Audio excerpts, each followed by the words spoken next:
So how English teachers can enhance learning through shared responsibility and collaboration. So joining us tonight is Arooj Farooqi from Canada, as she's now traveling the world. So today this webinar will be examining teacher and distributed leadership, focusing on how teachers can lead effectively without formal titles. Very interesting topic there. We'll be using practical examples and guided activities to explore leadership within our current roles and institutional structures. So, drawing on recent research and international case studies, the session demonstrates how shared leadership among teachers, administrators, and learners improves instructional quality and advances school goals. So we'll be reflecting on our current practices, identifying existing leadership actions, and consider practical ways to increase our impact in English language teaching. This webinar emphasizes collaborative, context-sensitive leadership that respects local realities and promotes professional growth and better learning outcomes. Very interesting topic we have here today. And just a little bit about our guest speaker, Arooj Farooqi. She is an experienced educator, English specialist, teacher trainer, and language assessment professional. And she works for secondary education in Canada and internationally. She holds several professional designations in Canada and the UK, covering teaching and instructional design. And her academic credentials include an MED in Educational Leadership and Policy and a Masters of Arts in Linguistics and Literature and multiple specializations in TEFL or TESOL. She currently serves as Director of English Programs, LINC Specialist, and EL or IELTS Instructor in Canada, and as an IESOL Examiner and Moderator in the UK.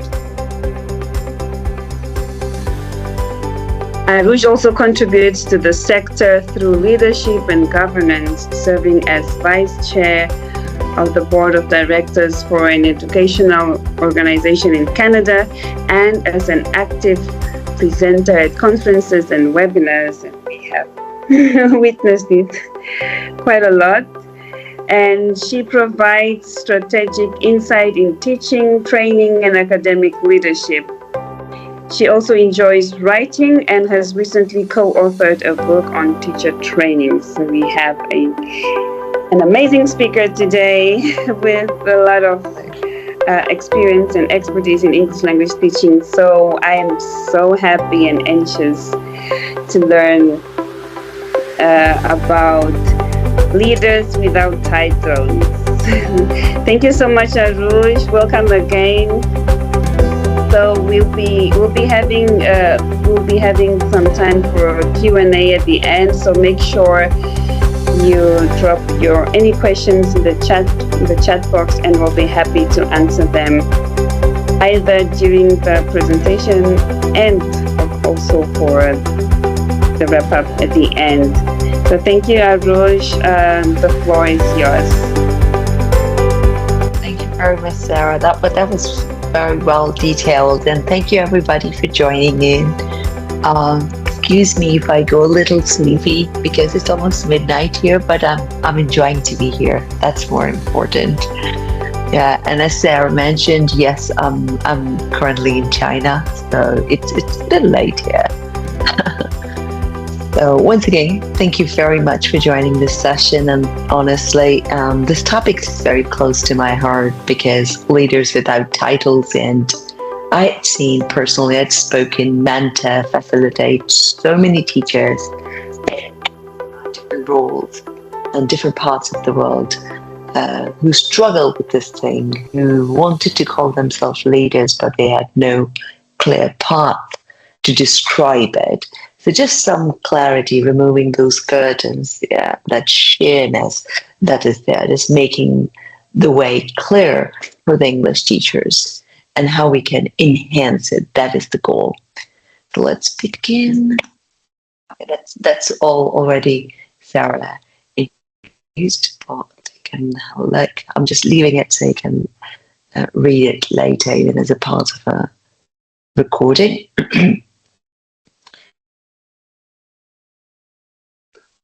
So let's begin straight to it.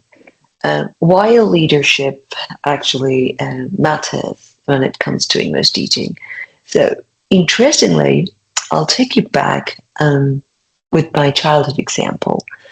And I remember growing up in a typical patriarchal family, which I genuinely love. You're the man in the family who holds the family affairs, businesses, or everything. And it was of course my father. So if anything was there, so my mother always used to ask us to go and speak to your father. And that was, trust me, the most difficult thing on earth I could even imagine today to do. Because speaking in front of my father and asking him something which I assume that might not be accepted was the most difficult thing. And that was basically the beginning point. Without knowing these big terms, my parents were basically training us to educate ourselves and to be a leader in our own space, in our own tiny spaces, to have our own say. So how leaders actually become, that is the matter now. And that is a question. And why this leadership is typical in the English classroom. So, of course, there could be many fancy words to describe it, define it. There are numerous researches too. But how I see this, excuse me, I'm not sure. Sorry to interrupt. And Sarah, can you let people in? I can hear they're joining.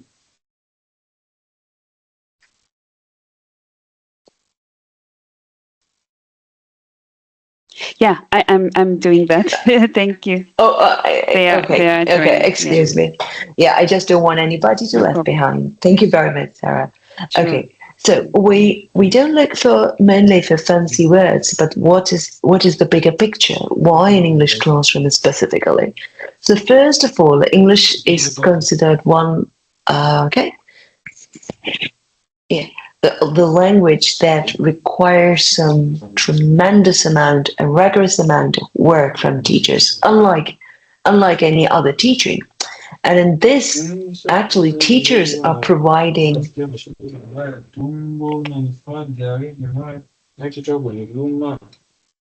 I think we have some background noises. And we.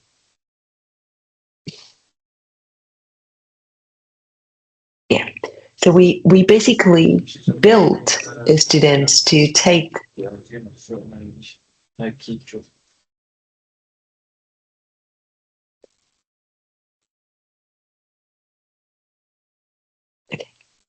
All right, to take on those roles and giving them that independence to our students the same way.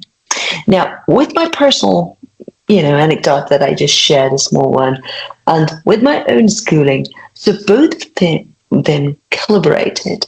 In our case, if something, for example, is not happening with our students, I might be at home. So as a teacher, it's our responsibility to build them.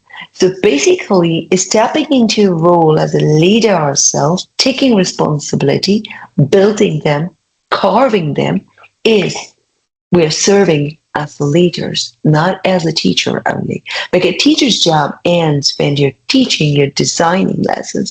However, that's what generally believed or written on paper. But along with this leadership role, you can enhance, you can carve, or you can holistically design an entire individual, regardless how many you have in the classroom.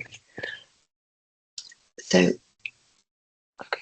Now, this is a little old, I do agree, but this is very close to me again when it comes to teacher leadership. Because when it was published by Kentucky Leadership Framework, and if you look around it, the teacher have multiple roles as leaders, which teachers unfortunately do not recognize. As I just mentioned, teachers mostly think, oh, I think I'm just designing lessons, I'm lesson planning, I'm teaching, marking books, designing exams. Maybe assessment is coming from the registrar office or the administration, so I'm not even doing that.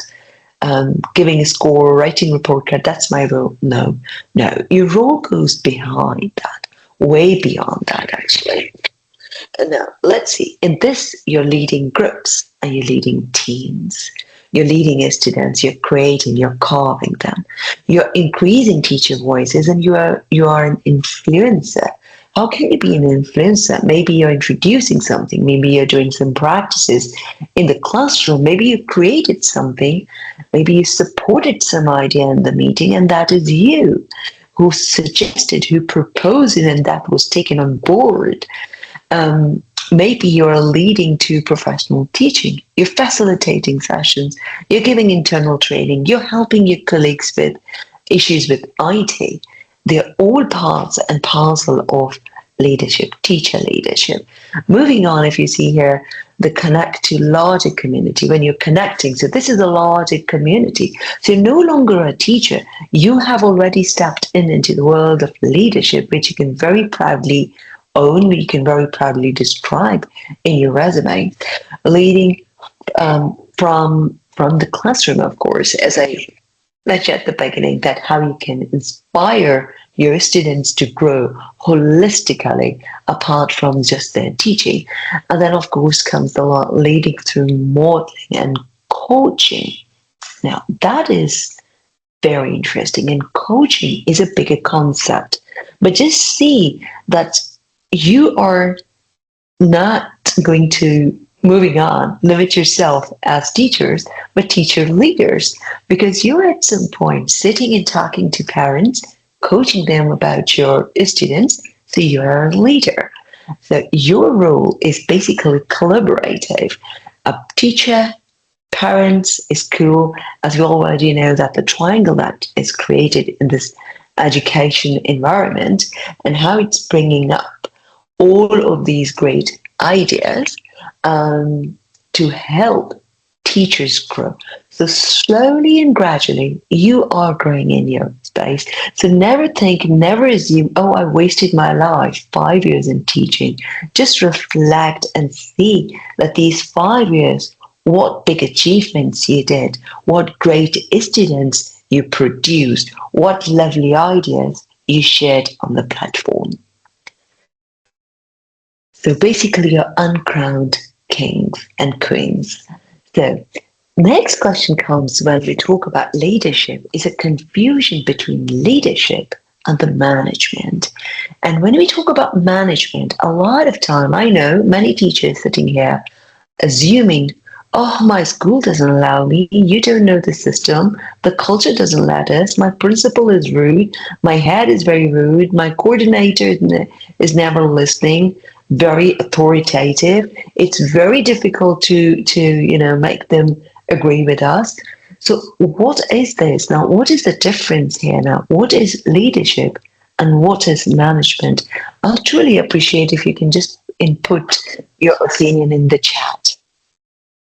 Or you can unmute and speak, since I cannot, because Microsoft Word is unlike Zoom, little tricky to navigate. So if you, I'm very happy to receive any oral response. So you could feel free and share your ideas about it. Your basic understanding of leadership and management difference.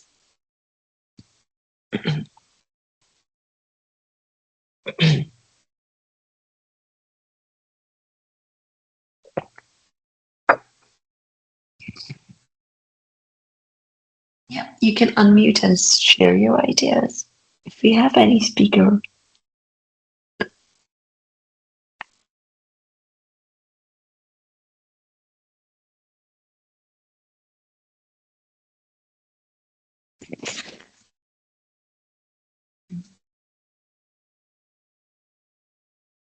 Okay. Maybe by the end of today's presentation, we can, make it clear, we can clearly distinguish between the two. So that is another point. Leadership can be practiced, but management comes with little different practices, which is there to manage. So never mistaken these two things together. So let's see, what do I have here? Now, let's look at leadership first. So key features is you're influencing through your expertise, as you said. Maybe your expertise in the IT, maybe your expertise in lesson planning, maybe your expertise in dealing with difficult students, helping your teachers designing lesson planning. Basically, voluntarily, you are engaging yourself in any school improvement plan. That could be preparing students, end of year celebrations, result day, any national day. That's a volunteer work all the teachers are doing. So it's never down the drain. It's always counted towards your versatility. Peer-to-peer professional development, of course, your discussion during your breaks, discussion during your meetings, it's key to your professional development. Don't take them as merely talk or taking some kind of maybe stress out, but that is the point. You get being convinced. I'm just very careful in choosing my words. Being convinced by your peer that yes, maybe this could be a better way to do, or discussing your problems. So that's a continuous professional development. You don't really need or always need certificates, big names, sitting there professionally 2 hours, 3 hours, but that's an ongoing process. Advocacy for your student-centered practices. And that was my first thing when I started that advocacy. So you know what to say. You understand the idea that maybe one thing is working with one teacher might not work well with me. I'm going to adapt the same thing according to the needs of my students, because maybe I have more challenging students in my class for some reasons, or maybe some very high flyers in my class. So I must design my lesson accordingly. You are a hidden leader. You are a leader without a title. And of course, initiative taking formal mandate. You're giving your say. I think the last point, formal mandate, might not be something that you can start immediately. Of course not. But by showing your continuous input, you will definitely have to say during your teachers training sessions, which is usually at the beginning of the session or somewhere in the middle. Each school area we have that. Now, coming to the management part, now what's the difference, right? And that's something difficult to distinguish. So management basically is accountable for the outcomes. So management tells you your restriction and you have to find your way within this. So never think that, oh, I'm limited, I can't do that. Within these limits, you have a lot to play with. Collaborative decision-making processes. But because remember, management is not something that just starts and ends with teaching. It starts maybe with somebody at a very low level working in the organization to somebody as higher as answering to the board of directors. So management has different roles and contributing at different levels and controlling and managing everything. So with your decisions within that thing, which is not impacting the policies, the visions, the mission, the outcomes, you're free to do your practices. If, for example, lots of the schools, lots of private schools as well, they do not allow, for example, religious practices.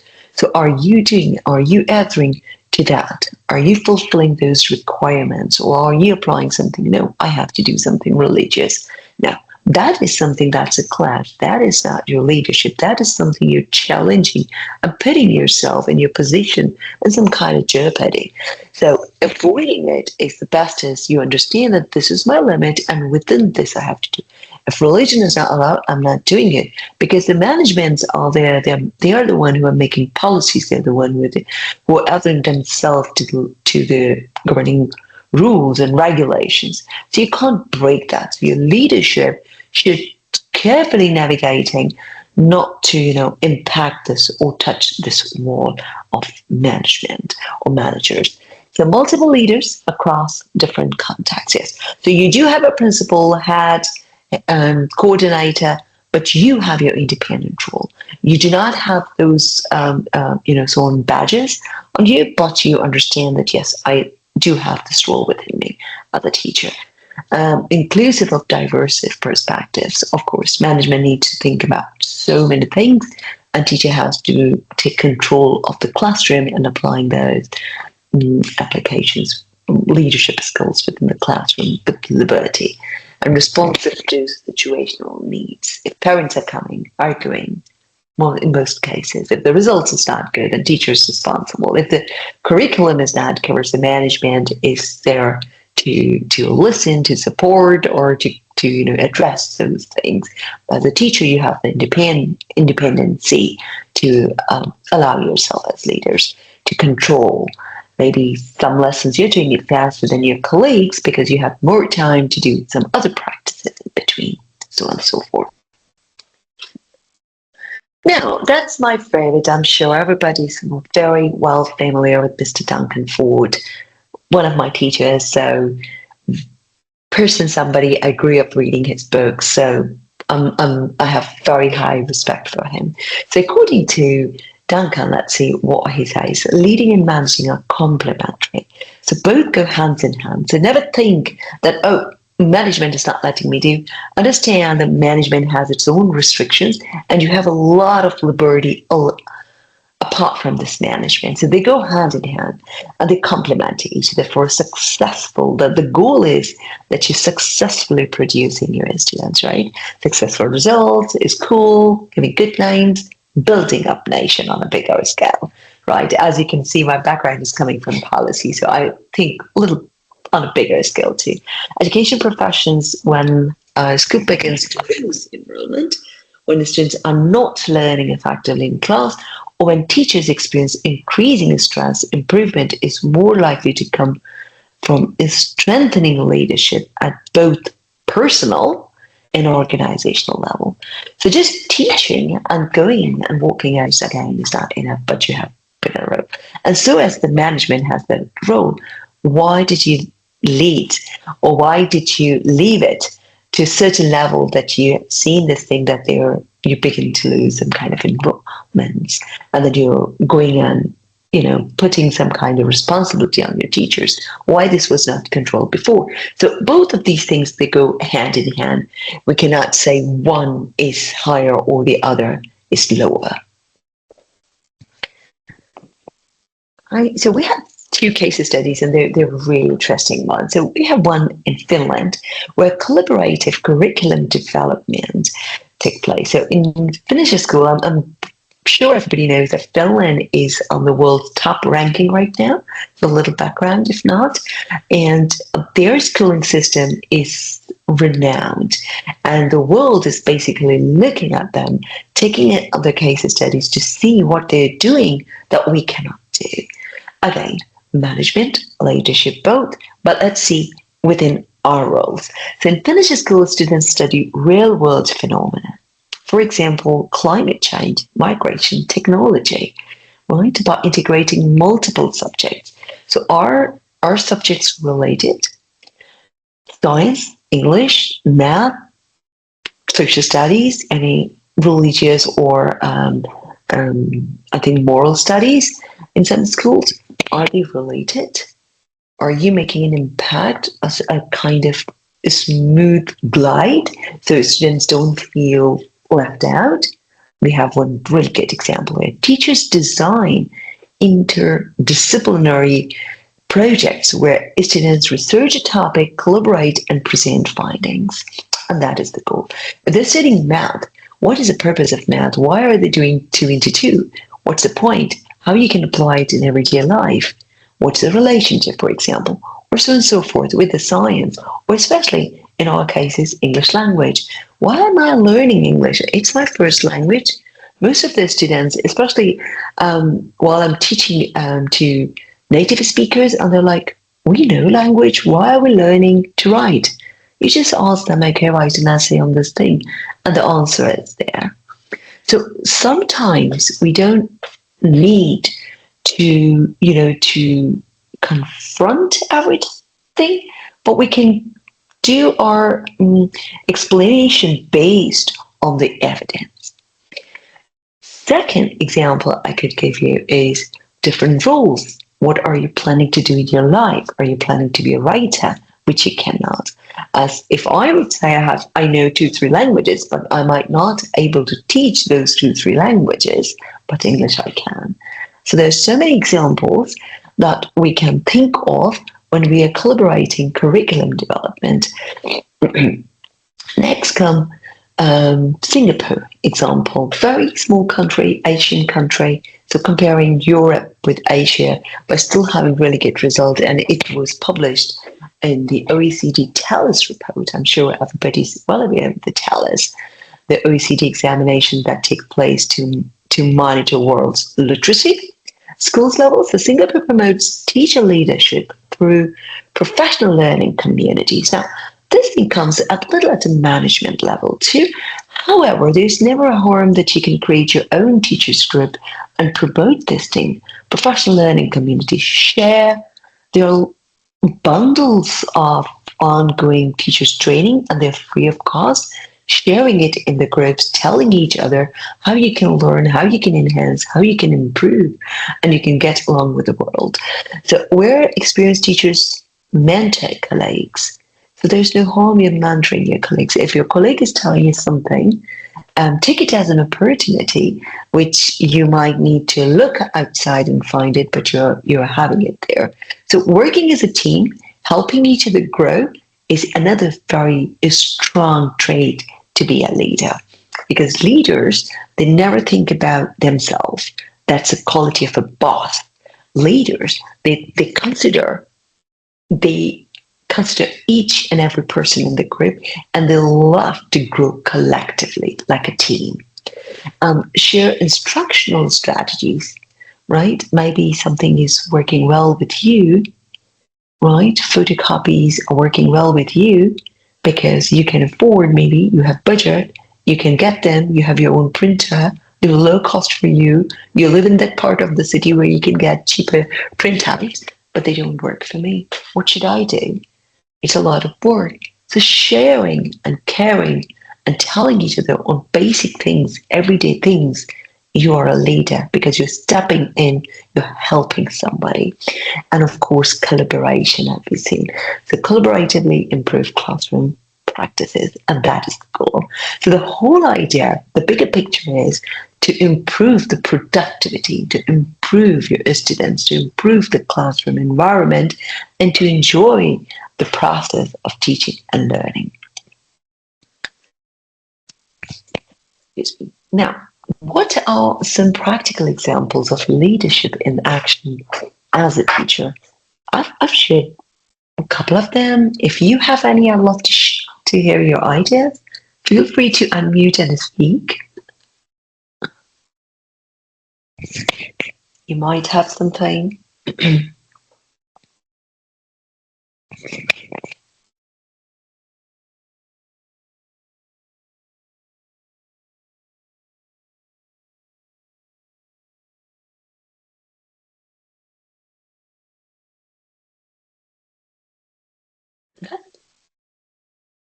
So when we say practical example, something maybe you did yourself.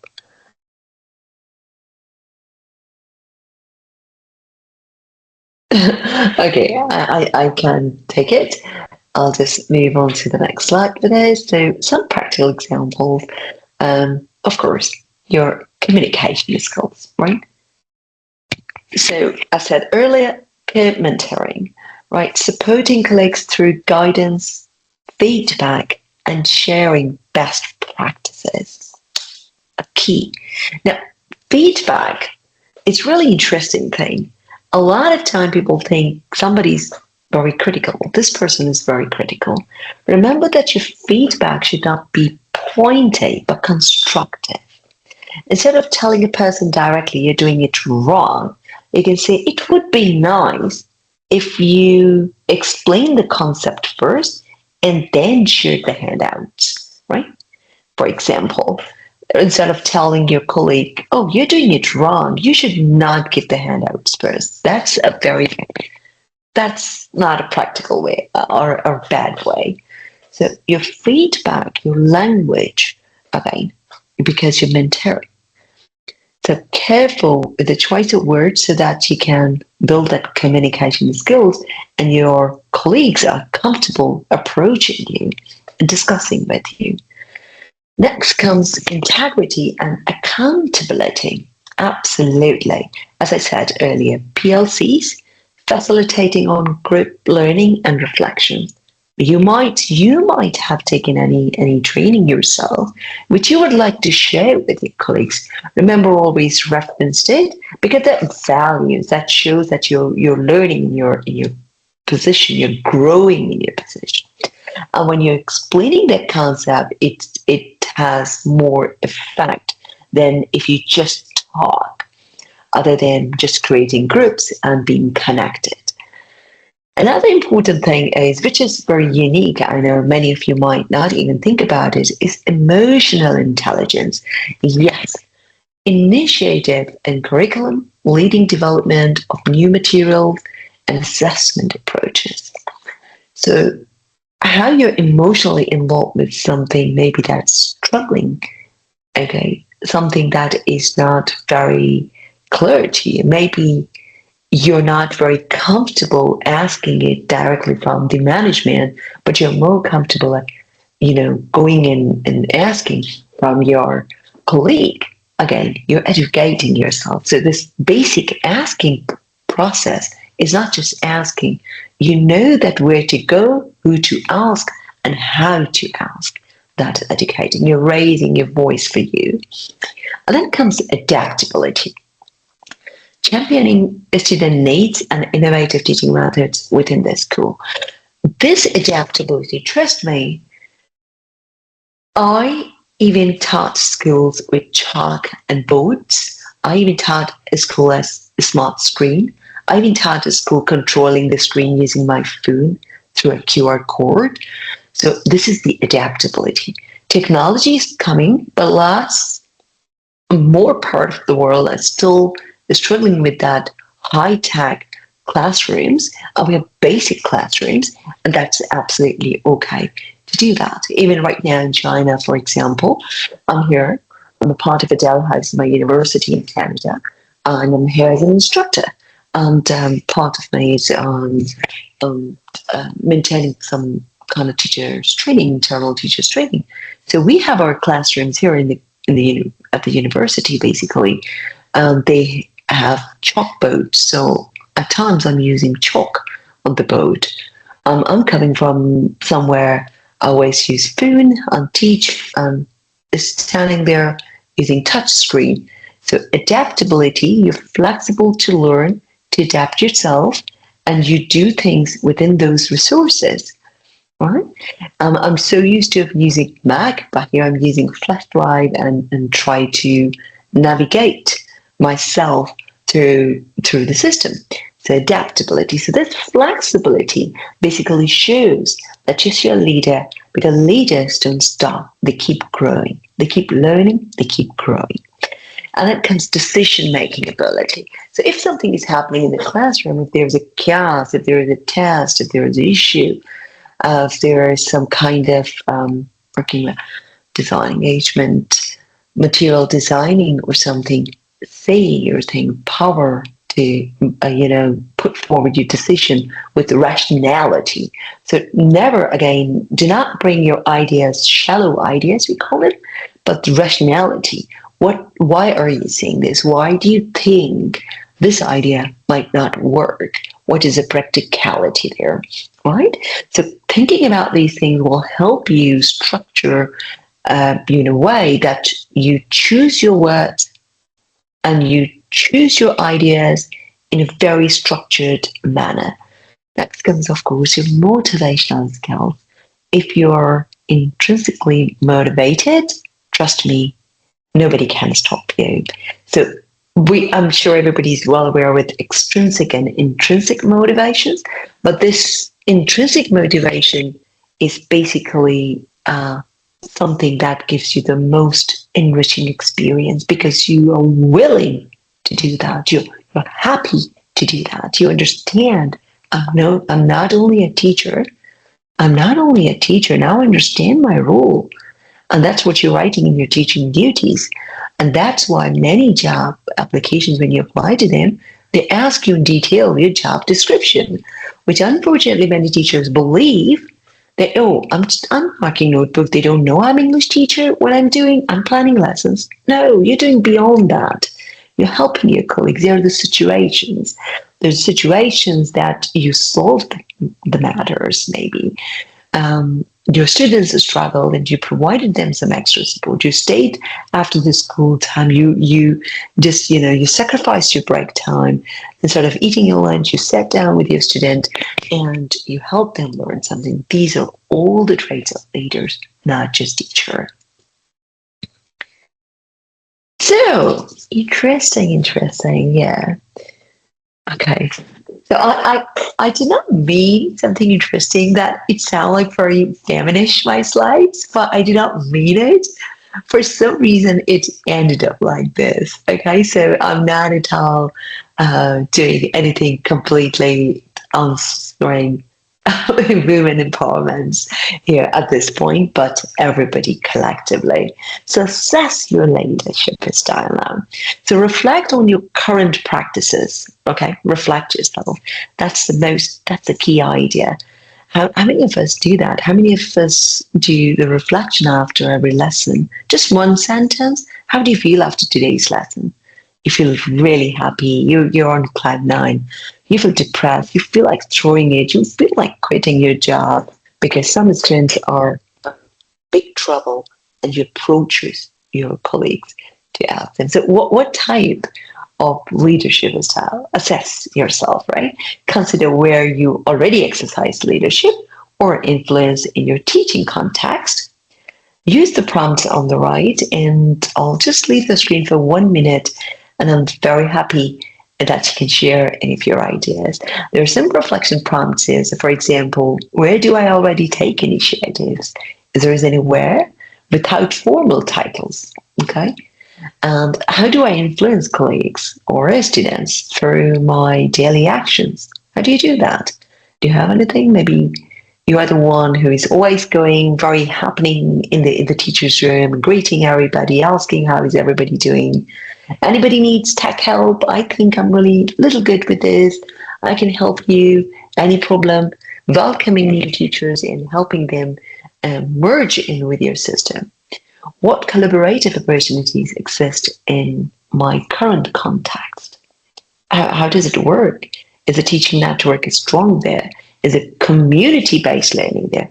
Understand that as an individual, it's fairly impossible for a person to grow, but as a community. You stay with people, you learn on them. What barriers prevent me from taking one or more leadership roles? Yes, they're also part and parcel, as we have understood the difference between management and leaders or leadership. What one small step could I take this week to expand my influence? So you can answer all of them. You can answer any one, but reflect, and I'd love to hear your ideas and chat with you.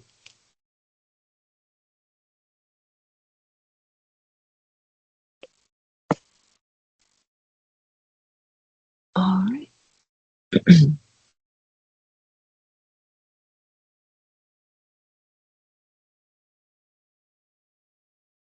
Anyone? Hello. Hello.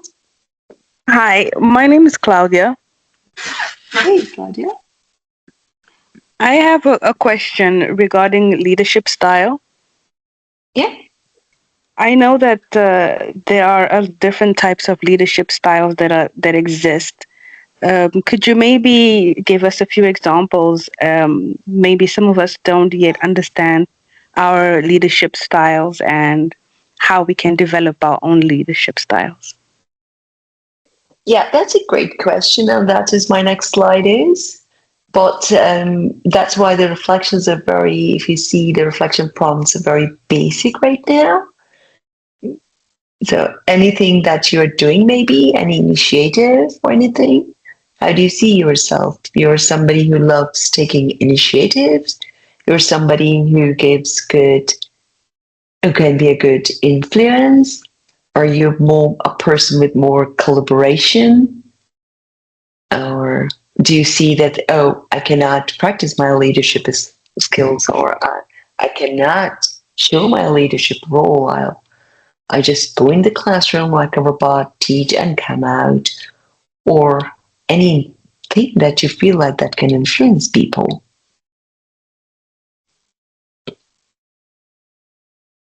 Mm-hmm. Okay, maybe I'll come back to this question, Anne. Sure.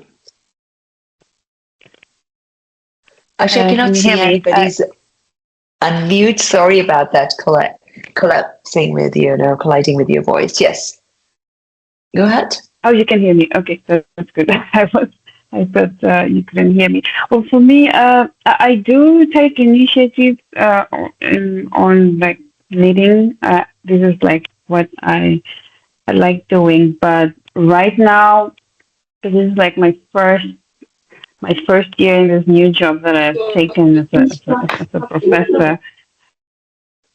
Oh. That is lovely. So you are the person who loves to take initiative. Yeah, I really like doing it, but the problem is the environment is not. How can I say? It's not so supportive. It's like if you have to take any initiative, then it's like you'll be left alone, something like that. So it takes time. So because I'm currently doing both, I'm like working and studying at the same time, and then my other responsibilities as a mom and a wife. I'm not taking any initiatives right now, but I do have this call. I would say I do have this habit of taking initiatives in my previous jobs, but right now, as we talked about the barriers there, for me it's time. I simply don't have much time for that, but I do like doing it. Okay. Right. Good. Thank you for sharing it. Okay. And that is good. That if there's a saying, right? If there's will, there is way. So when you're willing to do it, but there's just little time barriers, having a family, children, and your job sometimes gets difficult, and a new environment. So she mentions that the new workplace. I would suggest that give yourself a little time, observe, and then take it. See how the other teachers are working there. What is the work environment? And that is why, if you notice, a lot of time it is said that non-toxic environment. So non-toxic is not somebody is always only telling you bad, but not telling you bad, but also avoiding a place where you feel like you cannot grow. And growing is, again, it's not just any formal titles, but some kind of your liberty that you feel like, yes, I can take my own initiative, I can raise my voice, I'm powerful enough to educate people. Okay, do we have anybody else? Okay. I'm very happy to listen to any of your reflections, maybe after the next slide, as Claudia already mentions for it. So let's see. Leadership. So strategies to enhance leadership impact. So these three are the most common, most practical one. We do have transformational too, but I've taken transactional leadership. So what is that? In transactional type of leadership, if you tell yourself now at a little more formal level, The previous slide was just mainly basically of just reflecting how do you see yourself.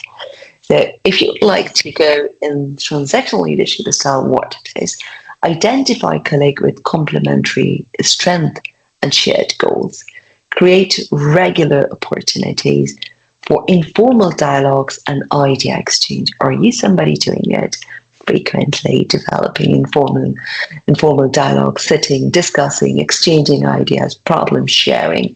You're bold to share your problems, because workplace problems are, you might be one of those strong people who have that strength to speak up. Others might be a little shy or introvert to share the thing, and they're happy that you're educating. So never feel bad about it. Always take pride in this thing. Build trust through consistent support and follow through on commitments. Okay, consistent support. So it's a built system is there. And you have some kind of consistency what you're doing. Celebrate collective achievement. That is the whole goal. The collective achievement that you're doing it together. So you're praising, oh yeah, this idea, I'm doing it, but trust me, I couldn't do it better if my colleague wouldn't introduce me to this. So these are small things, these are small remarks. Trust me, they change your day. They change the entire reflection, your motivation, your productivity, and you feel really, happy about it, spending your day doing more. Your mood is good. You're cheered up even after your working hours with these small positive remarks. Then comes servant leadership. Wow, the name is, I know, but it's unique sort of name. So start with manageable, low risk initiatives. So I think that was one of the audience's concern to. Okay, initiative that addresses real classroom needs. So take baby steps, be careful, understand the environment, and then go. Pilot new teaching strategies and share results with peers. So any strategies start with those things. You might be doing one thing in this job that worked really well, 100%, but you change your job and the same strategy is not working here, and your work, what's the problem? This strategy gave me 100% score, but it's not working here. Immediately share with your colleagues. Maybe it's a different school environment, policies, students' needs. You might for some reason have more challenging students in your classroom. Could be multiple possibilities. And document successes and challenges. That is a key point.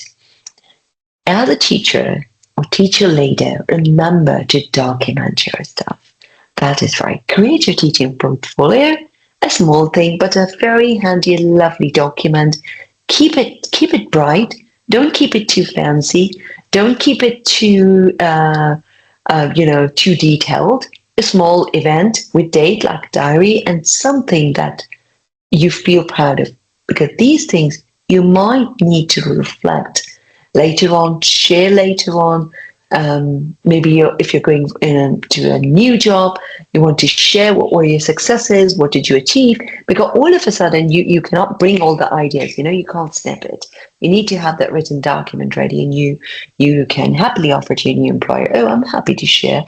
And challenges also, because challenges shows your resilience. So never hide your challenges. It's genuinely impossible that anybody can tell me that they never feel any kind of trouble, or there are no challenges, or they're really good and everybody is working well with them. That's not true. That's definitely not possible.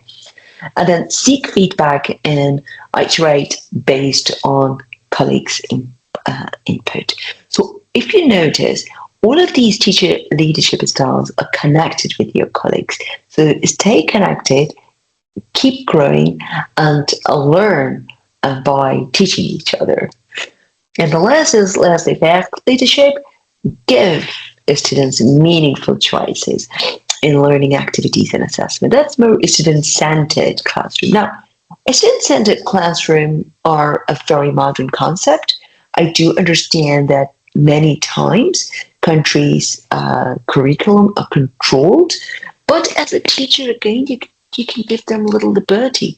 For example, you design an activity and you want your student to work in groups, but immediately walking in the classroom, you realize maybe it's too difficult with 40 students to maintain groups. Okay, you can give pair work, or vice versa. It's pair work, but you felt like, oh, 40 students difficult to handle. Let me put them in groups. And you can immediately ask students, how about we work in groups? Okay, so I'm going to give you an opinion, choice to be in the groups of 5 each.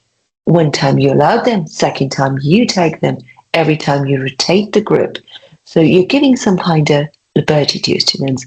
Different activities, write their names on sheets and ask them to pick and to be in the groups A, B, C, D, and so on and so forth. Maybe we can have another session on some classroom activity settings and strategies. So create opportunities for peer teaching and collaborative projects. If you see this word is coming again and again, collaborative projects. So as an English teacher, check with your science colleagues, check with your mathematics colleagues. So when we say colleague, if you see it's not specific to English colleagues, you can enhance your learning. You can grow yourself even with the other subject teachers, because your goal is to not just as an English teacher, you're growing as a leader. Classroom strategy. The English part that comes, that of course you need to refer to completely your PLCs, the professional learning communities, that maybe you just made more with your English teachers only, not just the entire school or within the entire school. Then comes model leadership behavior that students can emulate in their own learning. Yes, and that is our goal. We are not just teaching students, remember this thing. As English teachers, we are enhancing them to be the leaders. And you never know how many you can produce. They might be at some point leaders, and they will always remember their school experiences. They'll remember you. So enhance them in a way, provide them those opportunities that they love to grow, they love to speak, like debates, classroom debate, classroom discussions, saying, class monitors, so on and so forth. And you are just managing all of these things, and you're taking initiative of, adapting all of these things in your classroom. I hope this helps. Any questions in the slide?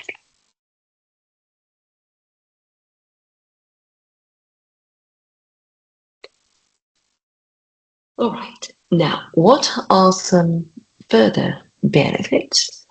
I think I put this again. Okay. So I would refer back to this slide that I shared earlier. Your communication skills, they matter a lot. Integrity and accountability. Integrity meaning that as an English teacher, in your PLC, discuss if I'm practicing this, are you also doing this, are you also doing this?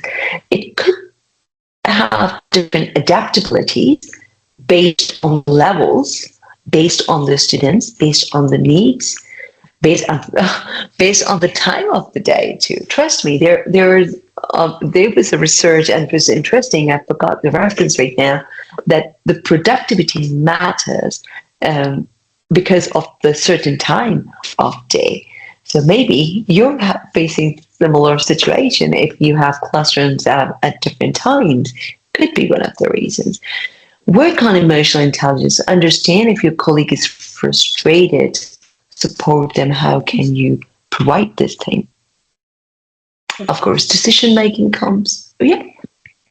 Depois me leva, Depois me leva, me mostra até. Okay. And yes, your decision making ability with your motivational skills. Now, embracing context sensitive leadership. Now, I do understand that many African countries is still following very different type of leadership, or the explanation of leadership is different than the Western world. So considering that context, we call it context sensitive leadership. How can you embrace it, understanding it? So let's see, summary of some leadership styles. So schools operate with unique culture, which you need to understand, social and institutional context. So school meaning the management, the vision, the mission, the policies, the law, and then comes teachers. So it's coming down. So, but you have the whole liberty within your region, and that's nobody can take it. And that's what your school definitely value within those limits.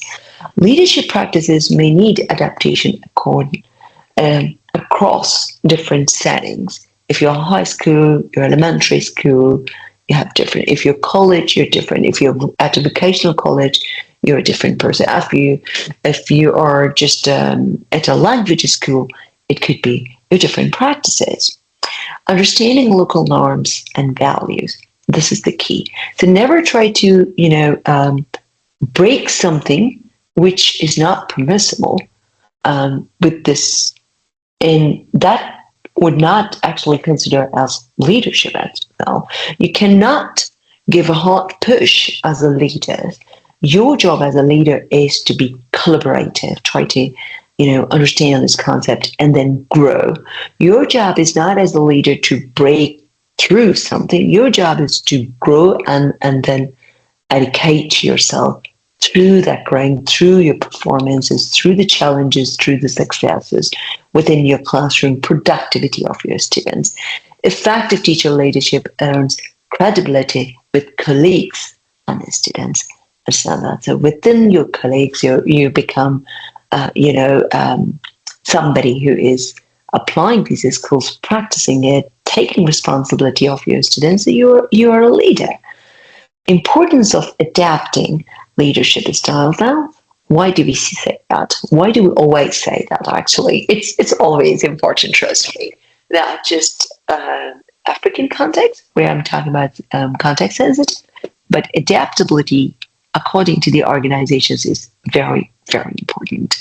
Adapt leadership approaches based on feedback and changing situation. If you see a person, maybe, for example, there's a new principal at your school, so immediately hold your practices. Be vigilant in your observation and see how, what is the direction of your management. So, and then come back to your practices. Now, when I say hold, I'm not saying not to do anything, but maybe you just restrict yourself in applying anything new, or maybe something that was previously praised, but now not.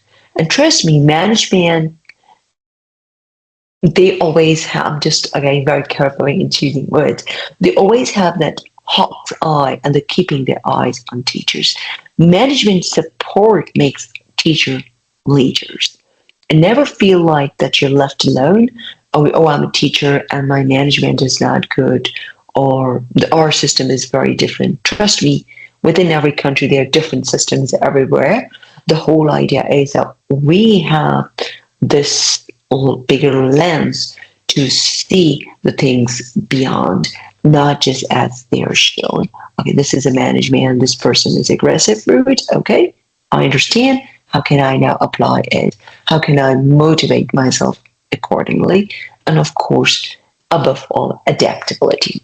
Listen actively to colleagues and observe classroom dynamics.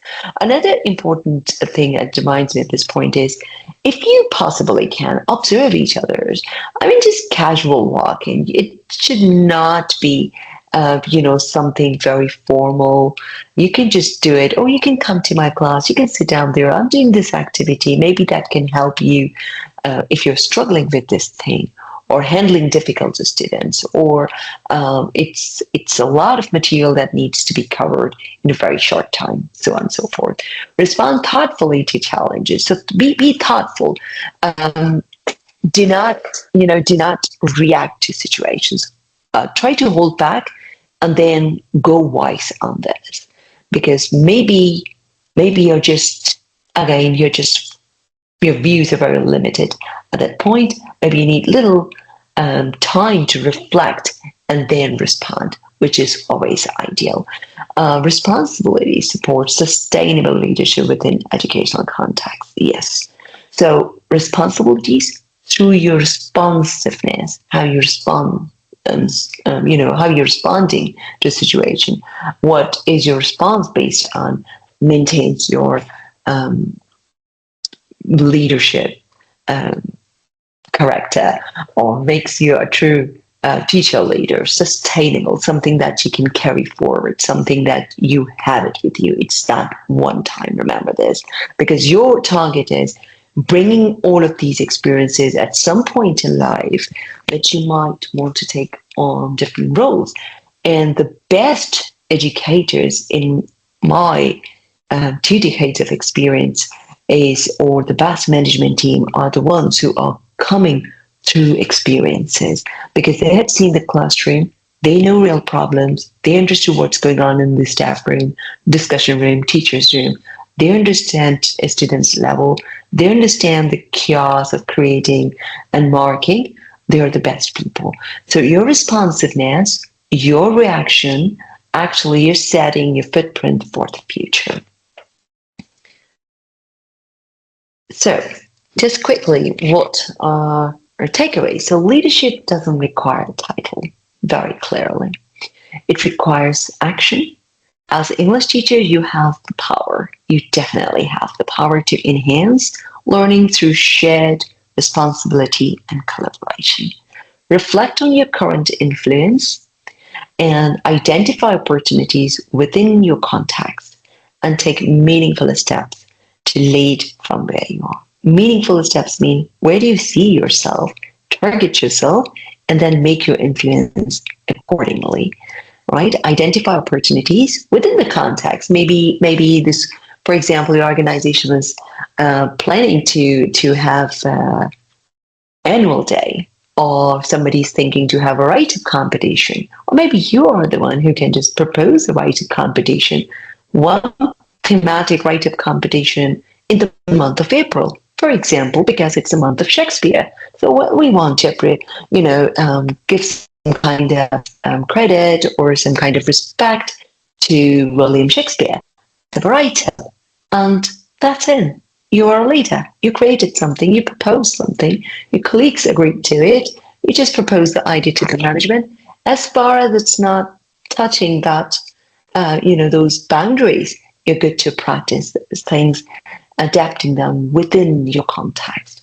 Don't let the opportunities to walk to your door. You are the one who's going to create opportunities based on your given context, and which is the reality. So always build from there.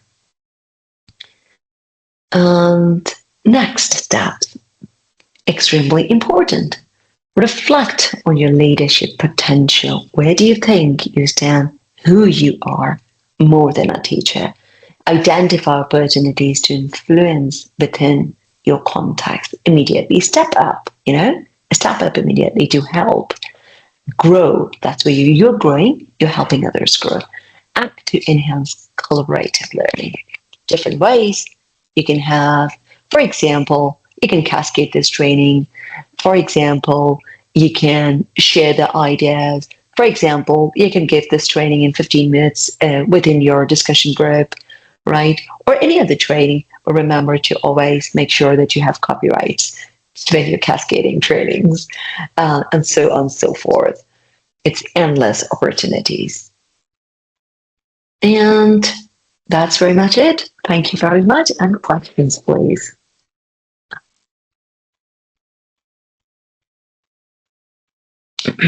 Thank you so much, Arooj. What an interesting topic. I think it's like something that many of us as teachers never think of. Like, okay, I'm a teacher, leader. I mean, it's like something that seems quite new to us as teachers, but we know obviously when we are teaching, we are leading as well. So it was really interesting. Thank you so much for your insights. I really like the fact of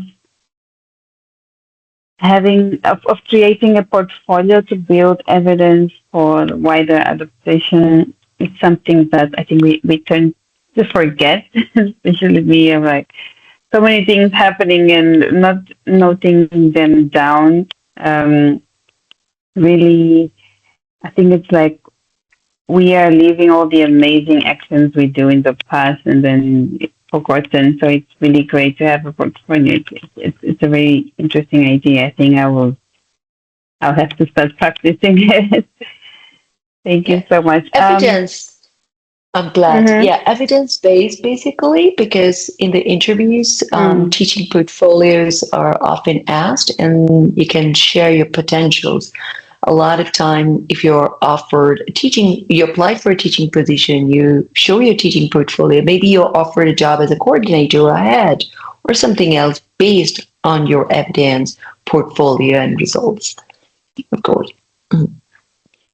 Yeah. Because we usually don't have the habit of asking for teacher proposals. That's why we don't even create it. Maybe some institution after that was I never had this experience, especially for the public sector. They usually just ask you for a test, and that's it, and your certification. But the portfolio part is really interesting. I mean, we might then encounter situations in which we may be asked. So it's good to start now creating our Yeah, own portfolios. yeah. Yeah. And you can educate yourself for that. You can always educate Yeah, yourself that I have these potentials and I think I can get this role, whatever. Oh, it's yeah, interesting. yeah. Yeah, yeah. And yeah, now we know that leadership doesn't require a title, but our actions. Right? That was so Right. interesting. Yeah. Yeah. Do we have any questions or Yeah, any we now insight? we have yeah, we have it's now time for the Q&A. So please drop your questions if you have any concerns. I don't know if Claudia, I don't know if your question was already answered. I mean, we talked already about different leadership styles. I don't know if you have anything else to add on your question there, Ms. Claudia, if you can hear us. Yes, I can. Can you guys hear me? Yeah, we can clearly. Yes, my question was answered. Uh, I'm very interested in leadership styles, and honestly, I learned a lot as well about the type of leadership style that I have, and not the one that I think I have.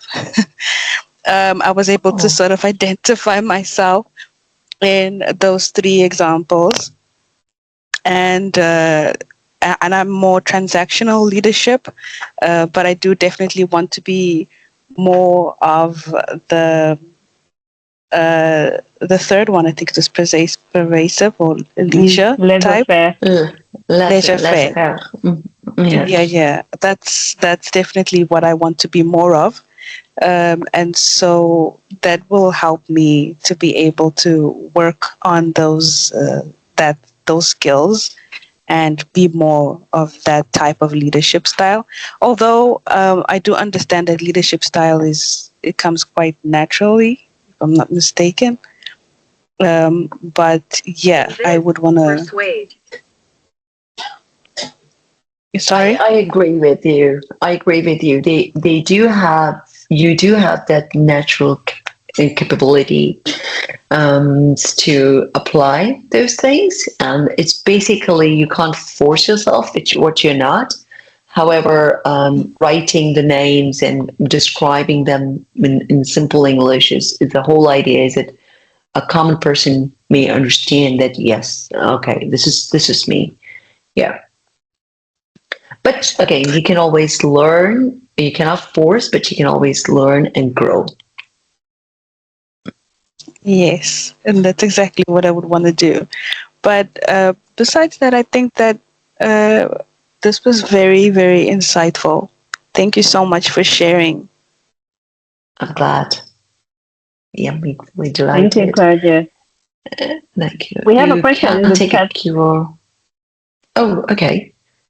You can use QR to stay connected with me, everyone. Yes, I'm on LinkedIn too. There's a link and the QR for you. And we have a question. Okay, so I can just quickly share We my have a question sources. by Damaris. She asks, what has been your greatest challenge in leadership? My greatest challenge, of course, not just one, not just one, but I think the biggest one was, you feel that somebody's confronting you and you get into that aggressive mode. Because if somebody asks you a question, and that mostly comes from the management, why are you doing this? So all of these years, 2 decades, I'm telling you, I've seen everywhere the management is always flat for some reasons.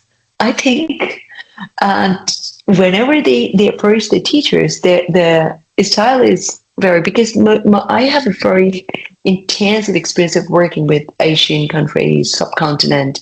So I've seen mostly management in these countries are very, very flat, unlike Canada or the UK. I'm not talking about the West right now.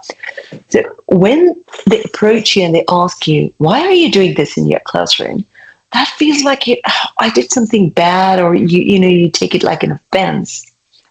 Trust me, that's not an offense. And it took me a while to understand. As when I was new in my career as a new teacher, I remember I was scared that as if I committed a crime or I did something really bad. I was really disturbed. I went back home. I was stressed, like something happened. My vice principal walked in and she asked me a question, and I'm still nervous about it, something bad I did. But it's not something bad. That is the point, that you're not holding back, but you're thoughtful in your response. And this practice is, trust me, is still practiced. So if you ever face such thing, if anybody approaches you from your management and asking you, why are you doing this and what this, with a flat face, understand that they have nothing directly one-to-one with you personally, but this is their job to know. So they're making sure that you're not crossing the management line. And that was the biggest challenge that I felt I need to work on. And then I discussed with my colleagues. So I'm absolutely somebody who loved reaching out, little outspoken, like sharing, like somebody walked into my classroom and they were rude to me. Really? This happened? Oh, you should have answered this. So this is the way slowly, I mean, I did not know that this is one of the leadership traits, and perhaps research was not there back then, but that was the thing that I learned through growing.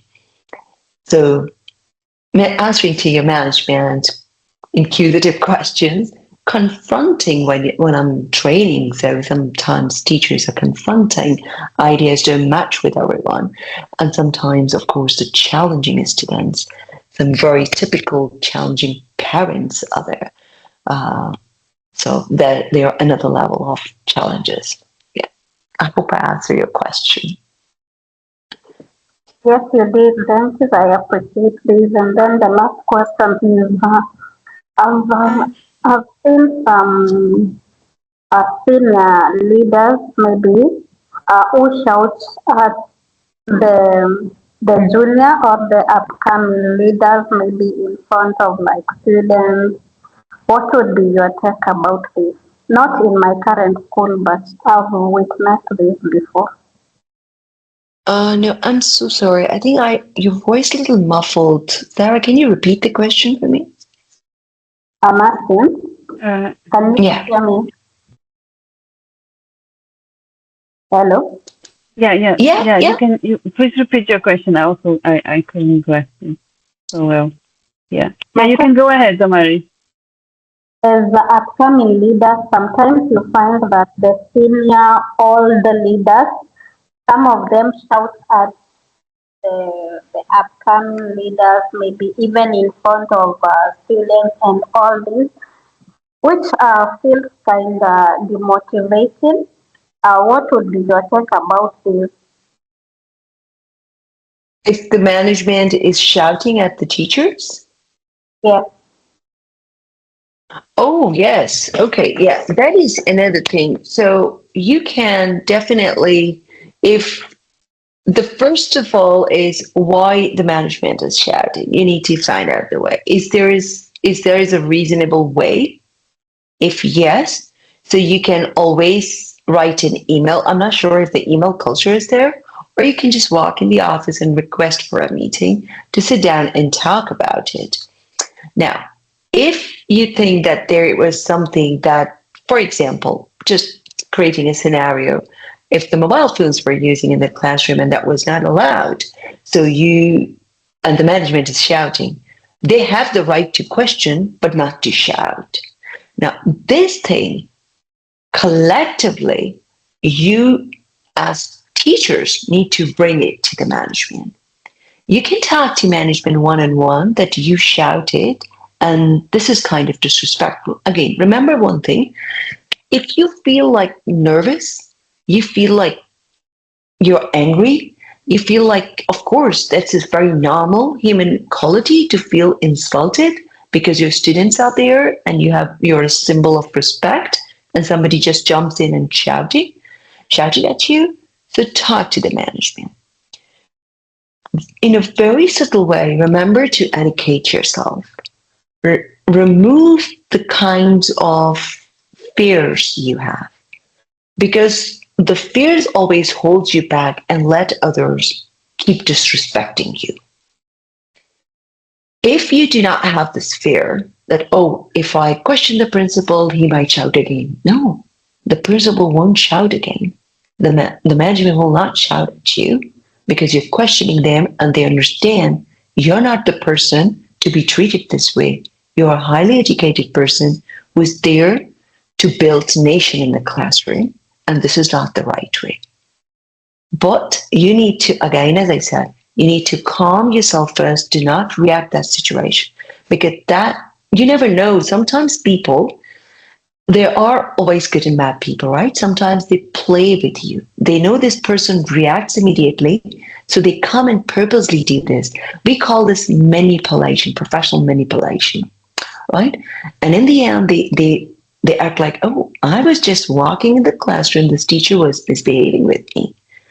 Getting it? So your response needs to, very structured, write the points down and go point by point that this is not right. Could be one. Second, because we have just 1 minute, maybe we will end the meeting because I have until 3 here. Sorry. Second, Can you listen to me? oh no, yeah. And second is that you can always talk to your colleagues and ask somebody to support and go and talk.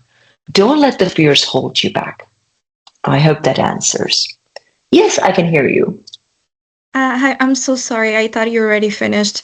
My name is No. Maria, and I have a question. So, through your work and everything that you have done, have you used a specific leadership style for your classrooms and everything that you did, or you used different kind of styles according to your environment and the needs of your classroom? Because I'm a kindergarten teacher, and I use the South leadership style, which is a more empathetic leadership who cares about others and always try to look for the groups and everything like that. I just wanted to know, what is your leadership style?